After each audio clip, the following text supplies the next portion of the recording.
L'amour de son prochain est le socle de la cohésion sociale et de la stabilité nationale.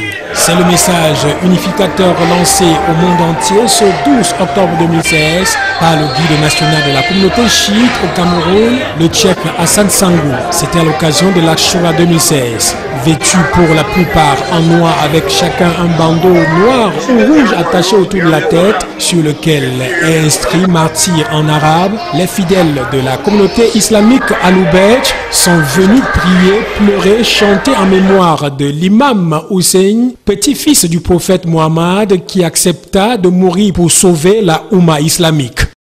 L'Ashura 2016 a une portée mondiale. Qu'est-ce que la portée mondiale? Parce que la commémoration Ashura évoque l'amour en son prochain, sans lequel il n'y aurait pas de stabilité mondiale.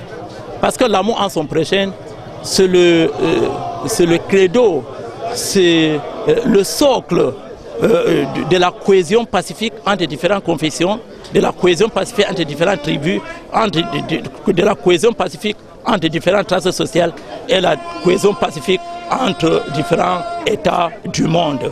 Selon la communauté chiite du monde entier, l'islam véritable est celui dont l'imam Hussein, le troisième successeur du prophète, a sacrifié sa vie pour s'opposer aux déviations du gouvernant usurpateur de son époque.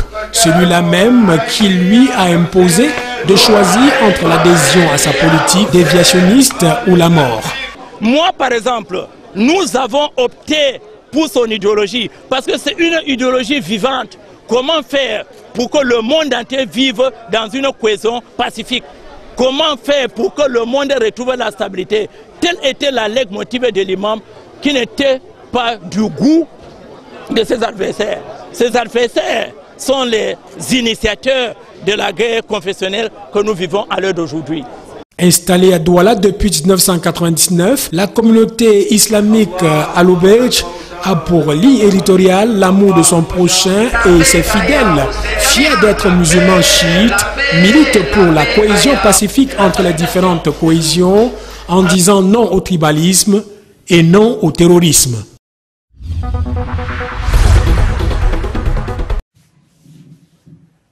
C'est une enveloppe de 1,228 milliard de francs CFA octroyée à 4 communes de la région du Nord par le FECOM. La commune de Mayo-Oulo, dans le département du Mayo-Louti, a bénéficié de 350 millions de francs CFA pour la construction de l'hôtel de ville. La commune de Pouli, dans le Faro, 288 millions de francs CFA pour l'adduction d'eau potable dans l'arrondissement. La commune de Batcheo, dans la Benoué, 228 millions de francs CFA pour la construction des forages et des salles de classe avec latrine. Et enfin, la commune de Touboro, dans le Mayoré, 372 millions de francs CFA pour l'adduction d'eau potable. Pour bénéficier du financement du FECOM, le taux d'apport propre des communes est de 15%. La cérémonie de signature des conventions de financement s'est déroulée sous la présidence du directeur général du FECOM. Le gouverneur du Nord, Jean Abaté, qui présidait la cérémonie, a pour sa part demandé à chaque maillon intervenant dans le processus de faire montre de maturité et de responsabilité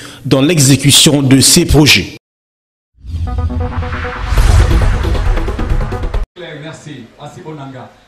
La troisième édition du Festival des musiques du Cameroun aura lieu du 27 au 28 octobre 2016 à Douala.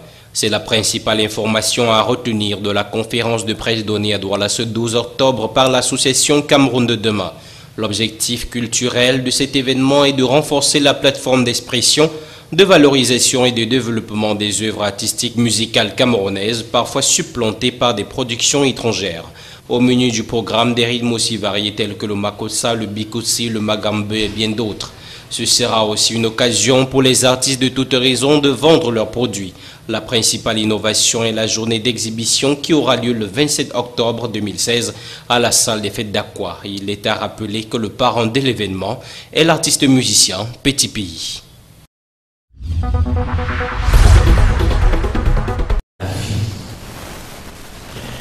Une adolescence sans repère est vouée à l'échec. Pour le bien-être de la fille, l'association Femmes et Enfants du Cameroun a organisé ce 12 octobre 2016 un séminaire de sensibilisation sur les droits et la moralité sexuelle de la fille. L'auditoire de la salle de conférence du siège du JICAM à Douala, qui a servi de cadre à ces travaux, était essentiellement composé de filles venues des lycées et collèges de la capitale économique. Une initiative qui se justifie par la nécessité impérative de construire des remparts contre les conséquences d'une sexualité irresponsable.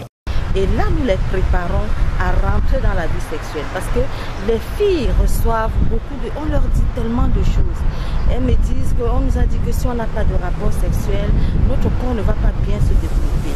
Et certains hommes vont même jusqu'à dire que tu es malade tout le temps, tu as besoin d'un bon rapport sexuel, ça va te donner la vie. Alors nous leur montrons qu'ils doivent plutôt vivre l'amitié. Nous prenons beaucoup plus l'abstinence en milieu jeune.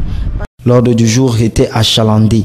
Depuis le pupitre et des vidéos aidant, les filles ont été édifiées sur 17 objectifs sur le développement durable à atteindre d'ici à 2030. Sur la question, l'on a passé en revue le combat de la fille contre la pauvreté, la faim et la santé entre autres. La sexualité qui a constitué le point saillant des assises a éveillé l'enthousiasme des jeunes filles.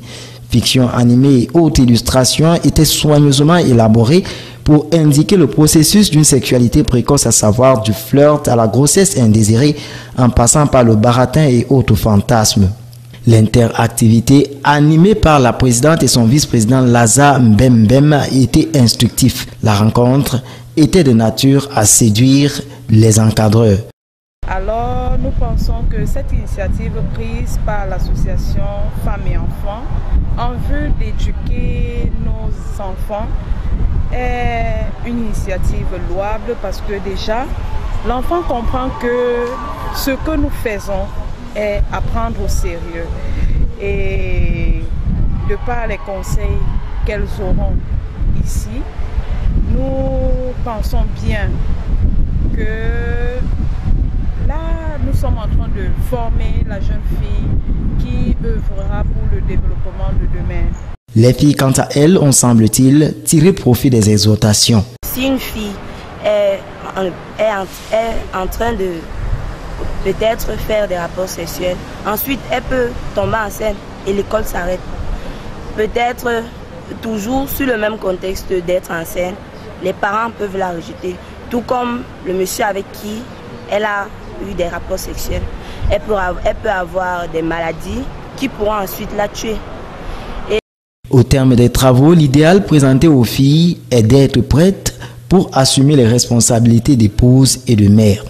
Les assises rentrent dans le cadre de la Journée internationale de la fille dont le thème est « Progrès pour les filles égale progrès des objectifs, une évaluation mondiale de la situation de la fille ».